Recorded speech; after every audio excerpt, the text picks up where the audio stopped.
নতুন ভিডিঅ'ত মই তোমালোকৰ সুজিত দাদাই স্বাগতম জনালোঁ। আজিৰ ভিডিঅ'টো ফৰ ক্লাছ 11 ষ্টুডেণ্ট হয়, যিসকল ক্লাছ 11 ছায়েন্সত আহিছা আৰু বহুত কলেজততো ক্লাছ হৈয়ে আছে, আৰু কাৰোবাৰ যদি চৰকাৰী কলেজত এডমিশ্যন লৈছা অহা মাহৰ পৰা ক্লাছ আৰম্ভ হ'ব। কিন্তু আই থিংক চবেই প্ৰিপেৰেশ্যন আৰম্ভ কৰি দিলে।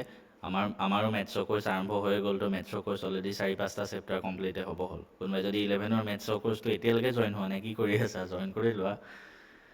আজি আমি এখন ৰুটিন ডিছকাছ কৰিব গৈ আছোঁ ফৰ ক্লাছ 11 ছায়েন্স ষ্টুডেণ্ট।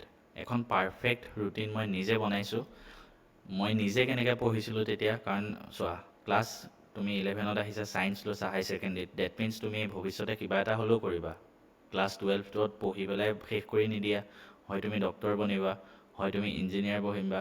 সেইখিনি নকৰিলেও তুমি বোলে BSc কৰিলা, কিবা এটাতো কৰিবা। আৰু প্ৰত্যেকটো বস্তুৰ কাৰণে আজিকালি এণ্ট্ৰেঞ্চ এক্সাম হয়, JEE, NEET, CUET, NDA, যিয়ে নকৰা।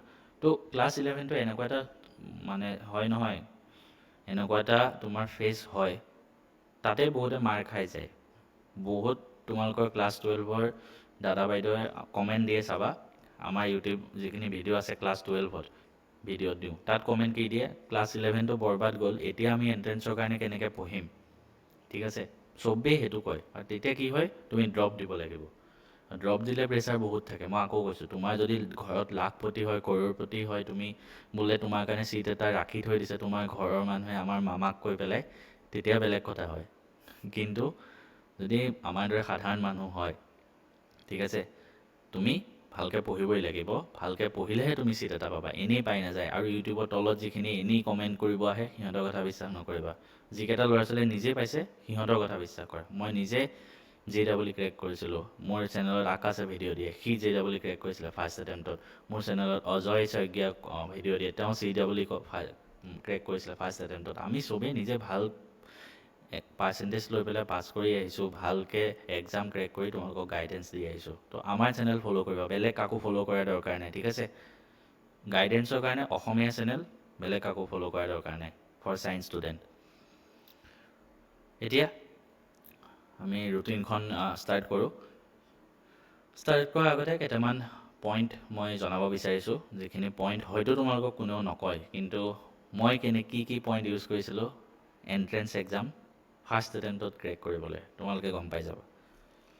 ফাৰ্ষ্ট কথা, সদায় নিজৰ উইক ছাবজেক্টত প্ৰায়ৰিটি দিবা। আৰু এটা কথা কৈ থওঁ, এই ৰুটিনখন যে মই তোমালোকক দেখাম, সেনেকেই যে পঢ়িব লাগিব তেনেকুৱা একো কথা নাই। তুমি যদি নিজে এখন ভাল ৰুটিন বনাই থৈছা, তুমি সেনেকৈ পঢ়া। ঠিক আছে, মোৰ মতে পঢ়িব লাগিব সেনেকুৱা একো কথা নাই। মই যেতিয়া পঢ়িছিলোঁ তেতিয়াতো ইউটিউব নাছিলে, তেতিয়া কোনেও ৰুটিন বনায়ো দিয়া নাছিলে, তেতিয়া আমি নিজে পঢ়োঁ, ভাবাচোন। ঠিক আছে, মোৰ প্ৰায়ৰিটিটো এণ্ট্ৰেঞ্চ, এইটো বহুত ইম্পৰ্টেণ্ট। এইটো ষ্টাৰ মাৰ্ক, কোনোবাই যদি পইণ্টকেইটা লিখি ৰাখা, বহীত লিখি ৰাখিব পাৰে, এইটো ষ্টাৰ মাৰ্ক কৰি থবা। এইটো পইণ্ট বহুত ইম্পৰ্টেণ্ট হয়, ষ্টাৰ মাৰ্ক কৰি থোৱা। কি, মোৰ প্ৰায়ৰিটিটো এণ্ট্ৰেঞ্চ। এই যোনটো লাইন লিখিছোঁ, তুমি ক্লাছ 12ত যাওঁতে এই লাইনটো কাটি যাব।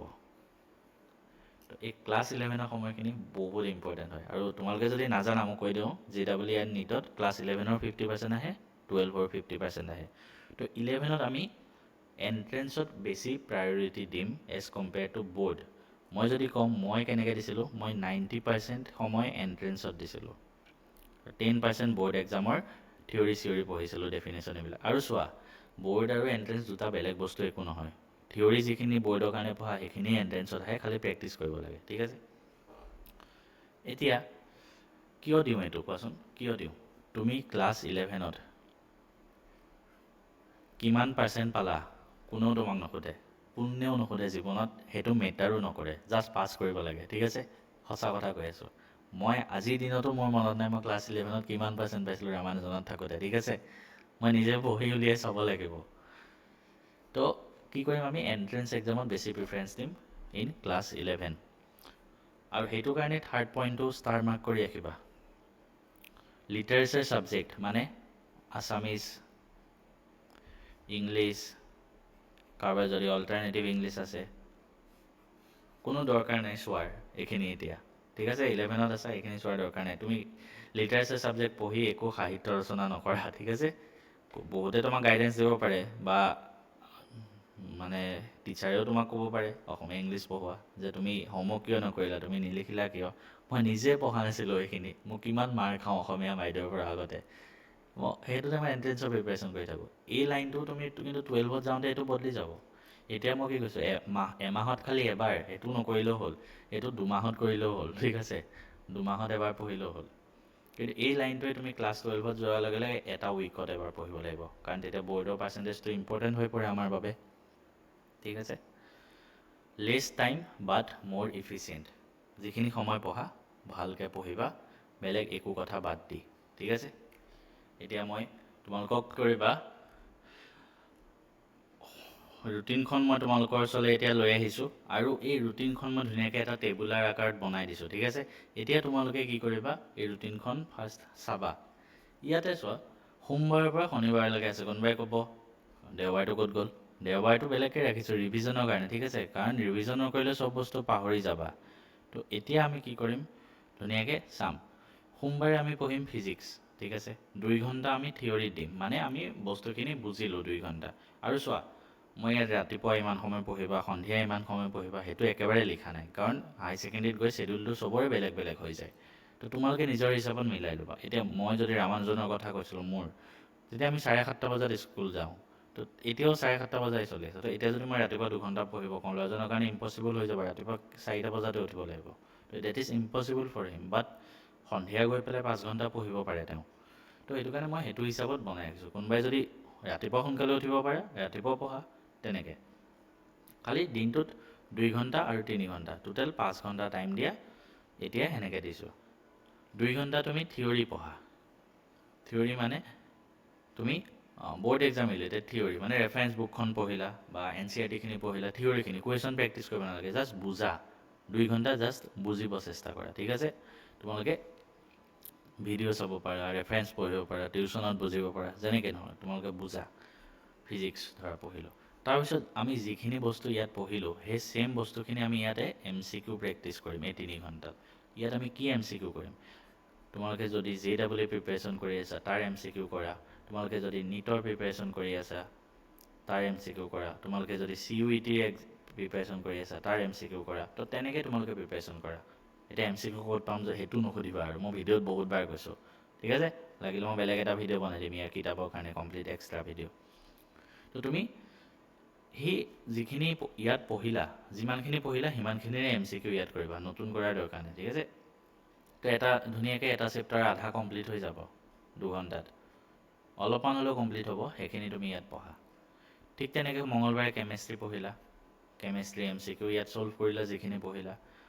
বুধবাৰে কি কৰিম, বুধবাৰে মেথছ/বায়'লজি লিখিছোঁ। কোনোবাই যদি JEE প্ৰিপেৰেশ্যন কৰিছে সি মেথছ পঢ়িব, কোনোবাই যদি নীট প্ৰিপেৰেশ্যন কৰিছে সি বায়'লজি পঢ়িব, তেনেকৈ। আৰু তাৰ 3 ঘণ্টা ইয়াত MCQ, আকৌ physics chemistry same routine follow' হ'ব, ঠিক আছে। আমি ইয়াত যিখিনি থিয়ৰী পঢ়িম সেইখিনি আমি এইফালে MCQ প্ৰেক্টিছ কৰি কৰি গৈ থাকিম। তাৰপিছত আহি যাব আমাৰ দেওবাৰ। তো দেওবাৰে আমি কি কৰিম, দেওবাৰে আমি 6 ঘণ্টা পঢ়িম, তাতকৈ বেছিও পঢ়িব পাৰা। 3 ঘণ্টা আমি কি কৰিম, 3 ঘণ্টা আমি এনেকুৱা এটা ছাবজেক্ট দিম যোনটো আমি 4th বনাব বিচাৰোঁ, মানে। তো মই আগতে কৈছোঁ 4th ছাবজেক্টটো পঢ়িবই লাগিব। তো 4th ছাবজেক্টটো তুমি দেওবাৰে অলপ হ'লেও পঢ়া। কোনোবা যদি নীট এছপিৰেণ্ট আছে সি কি কৰে, বায়'লজিখিনি ভালকৈ পঢ়ে, মেথছটো গুৰুত্ব নিদিয়ে। তো তুমি দেওবাৰে এটলিষ্ট 3 ঘণ্টা মেথছ পঢ়া, ঠিক আছে। মই নিজৰ ফালৰ পৰা এইটো ছাজেশ্যন দি আছোঁ। কোনখিনি পঢ়িবা, NCERT কৰা, হৈ যাব। কোনোবা যদি JEE এছপিৰেণ্ট আছা, তোমালোকে বায়'লজিটো ভালকৈ নপঢ়িবা, কিন্তু দেওবাৰে বায়'লজি NCERTখিনি অলপ পঢ়ি থাকিবা ধুনীয়াকৈ। আৰু ষ্টেটিষ্টিক পঢ়িব পাৰা। কাৰোবাৰ যদি JEE এছপিৰেণ্টৰ ধৰা বায়'লজি নাই, তো তুমি ষ্টেটিষ্টিক পঢ়িলা। কিন্তু দেওবাৰে 3 ঘণ্টা নিজৰ বেলেগ ছাবজেক্টটোত দিবা, বাকী 3 ঘণ্টা তুমি ৰিভিজন কৰিবা। গোটেই সপ্তাহটোত তুমি যিখিনি পঢ়িলা তুমি বহী এখনত লিখি লিখি গৈ থাকিবা। সেই বহীখন তুমি দেওবাৰে এবাৰ চোৱা, তুমি গোটেই সপ্তাহটো কি পঢ়িলা। ৰিভিজন নকৰিলে মানুহে বস্তুবোৰ পাহৰি যায়, ঠিক আছে। তো এইখিনি আছিলে আমাৰ ৰুটিনখনৰ কাৰণে মই তোমালোকক যিখিনি কথা ক'ব আছিলে এইখিনি ক'লোঁ। তোমালোকে যদি